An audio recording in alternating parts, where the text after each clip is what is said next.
കറുപ്പിനെന്താ കുഴപ്പമെന്ന് chief secretary ചോദിക്കുമ്പോൾ ആ ചോദ്യം ഉയർത്തേണ്ട ഒരുപാട് പേർ നമ്മുടെ ചുറ്റിലുമുണ്ട്. എല്ലാവരോടും കറുപ്പിന്റെയും വെളുപ്പിന്റെയും താരതമ്യത്തിലേക്ക് പോകുന്നവരുടെ മുന്നിലേക്ക് കൂടിയാണ് ഈ ചോദ്യം ചീഫ് സെക്രട്ടറി വെച്ചിരിക്കുന്നത്. ഫേസ്ബുക്കിലെ തുറന്നെഴുത്ത് വലിയ ചർച്ചകൾക്ക് വഴിവെച്ചതിന് പിന്നാലെ ചീഫ് സെക്രട്ടറിയുടെ പ്രതികരണം കൂടി നമുക്കൊന്ന് കേൾക്കാം. നമ്മുടെ നാട്ടിൽ ഇപ്പോഴും വർണ്ണവെറിയുണ്ടെന്നതിൽ സംശയം വേണ്ടെന്നും അതുകൊണ്ടാണ് ഇത്തരം തുറന്നു പറച്ചിൽ വേണ്ടി വന്നതെന്നുമാണ് ശാരദാ മുരളീധരൻ റിപ്പോർട്ടറിനോട് പറഞ്ഞത്.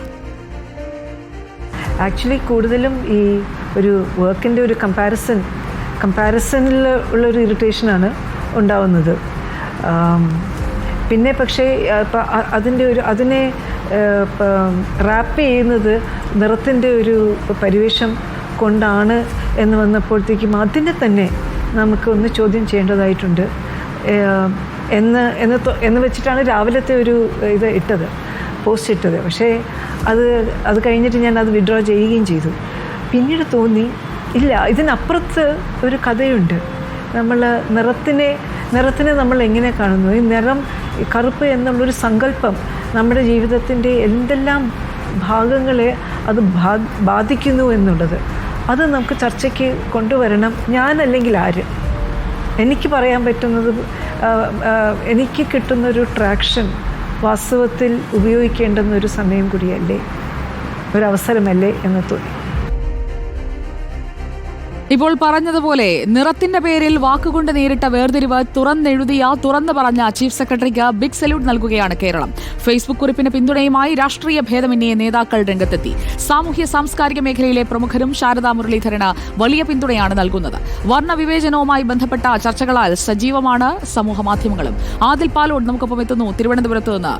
Good evening Adil Palode. കറുപ്പും വെളുപ്പും, ആ ബൈനറികൾ, അതിന്മേലുള്ള ചർച്ചകൾ, അത് എത്രത്തോളം മനുഷ്യരുടെ മനസ്സിന് മുറിവേൽപ്പിക്കുന്ന തരത്തിലേക്ക് കൊണ്ടുപോകുന്നുണ്ട് എന്നതുകൂടി മനസ്സിലാക്കി തരികയല്ലേ ശാരദാ മുരളീധരൻ ഈ വിഷയം ചർച്ചയാക്കിയതിലൂടെ? ഉറപ്പായും ഇങ്ങനെ ചോദിക്കാനും കമന്റ് പറയാനും എങ്ങനെയാണ് ഒരാൾക്ക് സാധിക്കുന്നത്? മാത്രമല്ല, ഒരു കേരളത്തിലെ തന്നെ ഉദ്യോഗസ്ഥ തലപ്പത്തിരിക്കുന്ന ചീഫ് സെക്രട്ടറിയോടാണ് മുൻ ചീഫ് സെക്രട്ടറിയായ ഭർത്താവിന്റെ പ്രവർത്തനങ്ങൾ വെളുത്ത രൂപത്തിലായിരുന്നു, ഇപ്പോഴുള്ള ചീഫ് സെക്രട്ടറി ശാരദാ മുരളീധരന്റെ പ്രവർത്തനങ്ങൾ കറുത്ത രൂപത്തിലാണ്. ആ പ്രവർത്തനങ്ങളെ ആ വിധത്തിൽ താരതമ്യം ചെയ്തത് ആരാണ് എന്ന ചോദ്യമുണ്ട്. അതിപ്പോൾ തൽക്കാലം വെളിപ്പെടുത്തുന്നില്ല എന്നാണ് ചീഫ് സെക്രട്ടറി പറയുന്നത്. അയാൾ ഒരു മാപ്പ് പറയാൻ പോലും ഇതുവരെ തയ്യാറായിട്ടില്ല എന്ന് ചീഫ് സെക്രട്ടറി പറയുമ്പോൾ അതിന്റെ വ്യാപ്തി നമുക്ക് മനസ്സിലാക്കാവുന്നതേ ഉള്ളൂ. 100% സാക്ഷരതയാണ് കേരളത്തിൽ. പക്ഷേ അതിനൊത്ത മാനസികാവസ്ഥയിലേക്ക്, പൊളിറ്റിക്കൽ കറക്റ്റ്നെസ്സിലേക്ക് നമ്മൾ ഉയർന്നു എന്ന ചോദ്യം അത് പ്രത്യേകിച്ച് ഈ സാഹചര്യത്തിൽ ഒന്നുകൂടി ചോദിക്കേണ്ടി വരുന്നു. അതിനില്ല എന്ന ഉത്തരത്തിലേക്ക് നമ്മൾ എത്തുകയാണ്. ഈ സാഹചര്യത്തിലൂടെ ജാതി അധിക്ഷേപങ്ങൾ വരുന്നു. അതിന് തൊട്ടു പിന്നാലെ ചീഫ് സെക്രട്ടറി തന്നെ വർണ്ണവെറി കേരളത്തിലുണ്ട്, ആ അധിക്ഷേപത്തിന് താൻ ഇരയായിട്ടുണ്ട് എന്ന് വെളിപ്പെടുത്തുന്ന സാഹചര്യം.